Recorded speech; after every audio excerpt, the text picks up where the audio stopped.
My name is Ursula Vogt Potter. Several years ago, I compiled this book, The Misplaced American, which is a collection of memoirs from members of my family about their recollections of what happened to them during World War II. At the center of this collection of stories is the internment story of my father, Karl Vogt. Dad came to this country in 1923 when he was 17 years old. At age 29, he married my mother, Elsie. Elsie was born here, and her parents immigrated from Germany in the late 1800s. Both Karl and Elsie considered themselves to be patriotic Americans.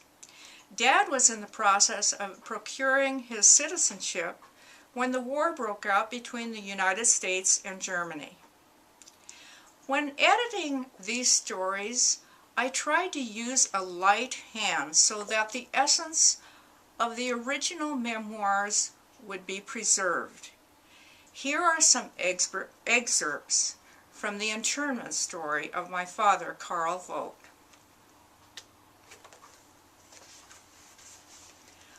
Armin said, December 9th, 1941 is a significant date in my life. I was born in the fall of 1937, so by the fall of 1941, I was a little over 4 years old.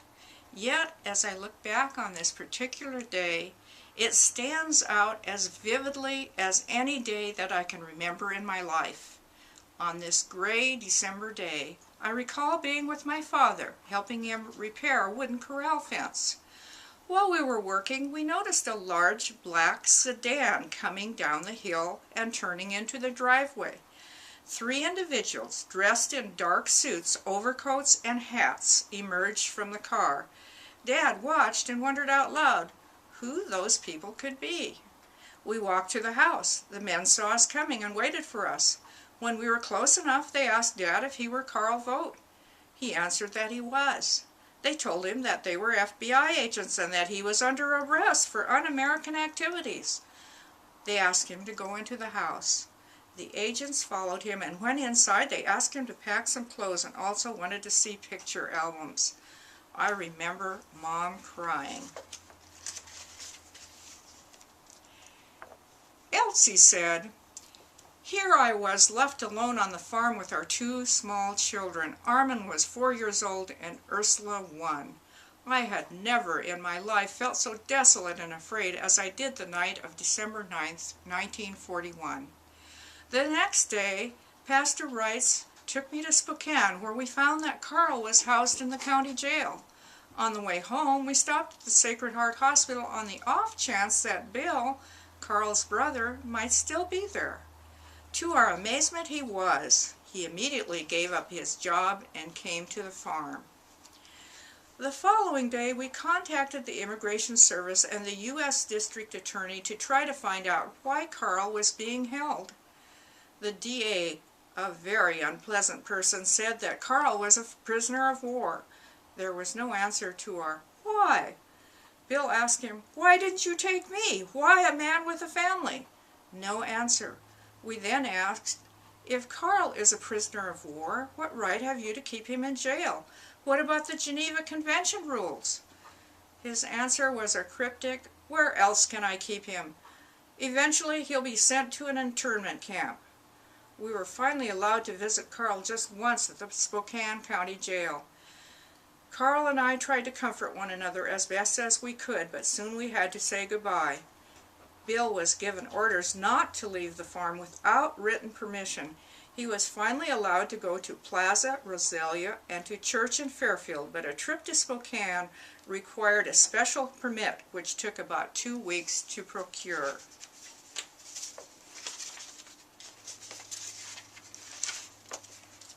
Karl said, The first night in the county jail in Spokane was one of the lowest times of my life. It was as if I had died and gone to hell. The shock of being uprooted so suddenly for no good reason was still fresh and unreal to me. How long would this go on? What would become of me? And what about Elsie? Would she live through this? Would I ever see my family again? Over and over in my mind I kept seeing the stricken faces of my family. I was held in the county jail until December 21st, when they finally shipped me off to Fort Lincoln, Bismarck, North Dakota. The train to Fort Lincoln had picked up men all over the West. Riding on a train with a machine gun mounted at the rear of the car and the windows barred and blacked out was an eerie experience. At Fort Lincoln on January 19th, 1942, I had a so-called hearing. I was not allowed to have an attorney, and I had to appear before the Enemy Alien Hearing Board of Eastern Washington. In March, I was notified that I was to be interned for the duration of the war. This did not surprise me, given the nature of this so-called hearing. Karl writes again. Although I was never tortured or starved, life behind a barbed wire fence separated from home and family was an ordeal. Nevertheless, I decided early on to make the best of the situation. I was still alive, my wife and children were coping, and I could only hope that this would all end soon. On the plus side, while I was interned, I met and became friends with many interesting people. Many of the men I met at Fort Lincoln were transferred with me to Camp McCoy, Wisconsin, and then finally to the so-called permanent camp at Stringtown, Oklahoma. One of the interesting men I met at Fort Lincoln was Eric Bramer. He was friendly and intelligent, and I liked him immediately. He and I were both from Washington State, and both of us had been arrested on December 9th, 1941. He told me that he had a son in the U.S. Army Air Corps. One day, near the end of February 1942, the head of our camp called him to the office and told him that he would be going home in a few weeks.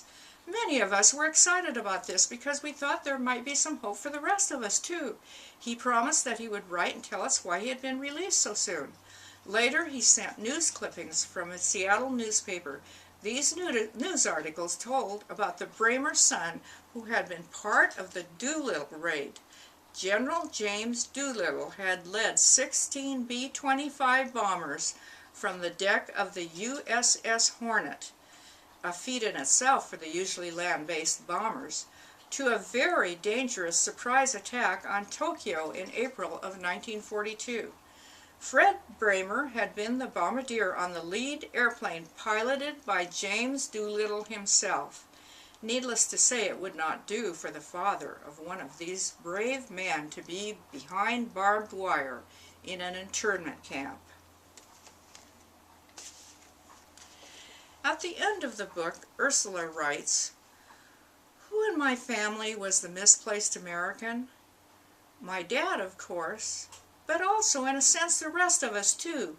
Certainly, our hopes and dreams, even in some instances our moral convictions, were misplaced for a time, while powers beyond our control waged a bloody and brutal war. And, of course, we were changed forever by these events, just as millions through the ages have been buffeted about and changed by severe life. Whether we were changed for good or for ill, only God can judge. I do know that the writers of this book survived those years, while millions did not. We can only hope that the world became a better place because of the lessons learned during the year 1941 to 1945.